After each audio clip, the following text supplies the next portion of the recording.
ድንገተኛ ህመም ነው የገጠመኝ። እኔ ሰርጀሪ በገባው ሰዓት እናቴ ያለ ወትሯ በጣም ብዙ ሰዓት ደውላልኝ ነበር። በሆነ ግሮታል ይባላል አይደል? ብዙ ኢቨንቶች ላይ አይሃለው፣ የሚዲያ ጉዳዮች ላይ አለ።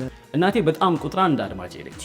ሶሻል ሚዲያ ላይ ሀሳብ አጋሪ ነህ፣ በጣም ከሚታወቁ ሰዎች ውስጥ አንዱ ነህ። ከዛ ውጪ ማህበራዊ ህይወትህ ላይ እንደዛው ነህ።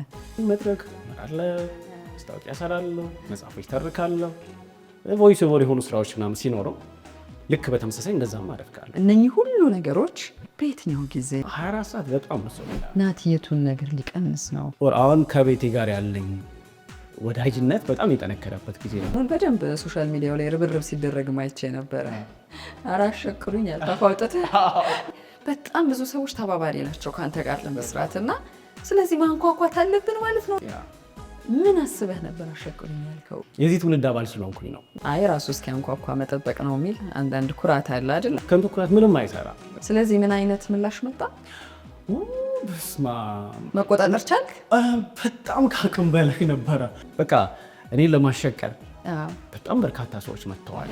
አንዳንዴ ሱቅ መስራት እናመሰግናለሁ። ቆንጆ ሆነ ናት ያልኩኝ